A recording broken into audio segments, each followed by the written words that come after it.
Hi guys, welcome back. Okay, so today I wanted to talk about the ketogenic diet. Dun dun dun. I feel like a lot of people are like, yes, finally somebody will show me how to do this right. Well, first of all, let me start by saying that carbs are not bad for you, okay? Carbs are really good for you. As a matter of fact, they are the main source of fuel for the human body. So please don't think that they're bad for you. I know every so often it seems like the industry demonizes some poor macronutrient. A few years ago it was fat. Everything was fat because fat was bad. Fat is not bad for you either. Okay, and now it seems like it's carbs. Carbs are not bad for you either. They're not the devil. Okay, your body needs them. As a matter of fact, it needs them so much that there are two main organs that can primarily and only function off of glucose, okay? And that is your brain and your nerve cells. And I'll show you right now how that comes into play when it talks about how your body works and how to make sure you utilize this properly if you are going to use this, okay? Also, let me add on to this by saying that there is a population that seems to greatly benefit from this type of diet or this way of eating, and that is the extremely obese population, okay? So if you fall into this category, okay, it could definitely be used. Otherwise, there are other ways of losing body fat. This is not the only way, but I do want you to understand the foundations and the basis for this diet, okay? So first and foremost, your body needs a certain amount of carbohydrates in order to function, okay? The baseline for a human body is usually around 40% of carbohydrates, 40 to 60%. That's what the Academy of Dietetics recommends. So if you fall anywhere in between this guideline, this is good, this is great. But some of you may wonder, like, well, how does this work or why does it work, okay? Now, let me also add on to whatever said is that do ketogenic diets work? Yes. Are they sustainable? Absolutely not, okay? And I'll tell you why. Okay, so let's go back to the different stages in the ketogenic diet, okay? So there are different stages in different brackets that come before ketosis, okay? Or what people want to get to when they're trying this diet, okay? First of all, there is the low carbohydrate diets. This is where you restrict your carbohydrate intake to about less than 40% of your total daily calories coming from carbohydrates, okay? Then come the very low carbohydrate diets. These are the ones that normally restrict the carbohydrate intake anywhere between 50 to under 130 grams of carbohydrates per day. Now, let me add on to this that by saying that the adult human brain by itself uses a bare minimum of 130 grams per day. So you can see why carbs are not the devil, okay? So people that restrict their carbohydrate intake below 130 grams of carbohydrates are considered following a very low carbohydrate way of eating or diet, okay? Now, if you're trying to get into ketosis can be achieved by consuming anywhere between 5 to about 10% of your total daily calories coming from carbohydrates, okay? Now, the reason why I said that the brain and the nerve cells are very important is because your brain has very sensitive sensors, okay? And as soon as it senses that your bloodstream is low in sugar or low in blood sugar, it tells the rest of your body, hey guys, I need some sugar. Can somebody give me some, please? Okay, and this is where the triglyceride comes in. So what is a triglyceride? The triglyceride is the building block of the fat molecule, okay, or fat, okay, in and of itself. Triglyceride is a molecule, and if you have seen the triglyceride structure, it looks like 3 squiggly lines with one straight line, okay.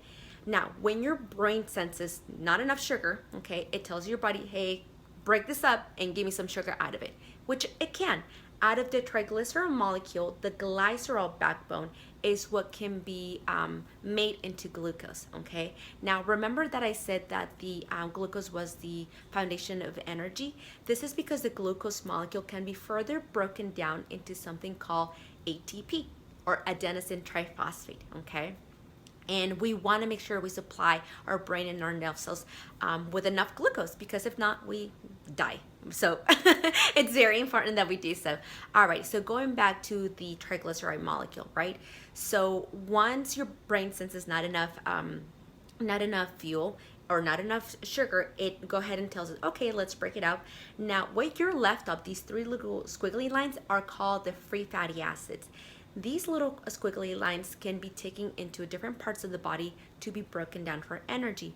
Because with these little squiggly lines or free fatty acids, you can make a lot of ATP, okay? So you can make enough to keep your body going, okay? There's another video that I made about intermittent fasting, and in that video I talk about the stages of where your body utilizes fat, okay, or a triglyceride as its main form of fuel. Make sure to check it out, okay?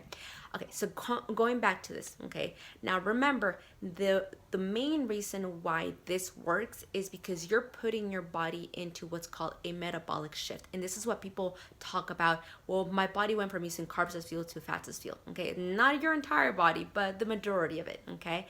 So the metabolic shift goes where most of your body cells go from utilizing glycogen, okay, into using as its main form of fuel, into using the triglyceride molecule. Now remember, your brain and your nerve cells still need blood sugar. This is why it's very important that you follow a good protocol when it comes to this.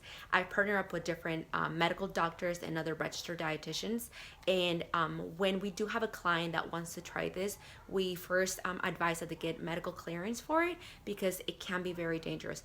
If your blood sugar levels tank or lower too low, a lot of bad things can happen. For example, people have had blurred vision. They can essentially faint and technically die, okay? So it's very, very important that you make sure you do it in a very healthy manner. Like I said, if you've gotten to a place where you just feel frustrated and hopeless, and you tell me, Carla, I've tried everything under the sun, well, maybe you haven't tried everything that works yet, okay? This is why here at Viral's Wellness, we emphasize on finding what things work for you, okay? So going back to the ketogenic diet. So like I said, now there is a point where once you're breaking off, or your body's breaking down this triglyceride molecule, where your body produces ketones. It's what we call a byproduct, or a result that comes from breaking these free fatty acids and these triglyceride molecules, right? Now ketones, and the term ketosis, that's where that comes from, okay?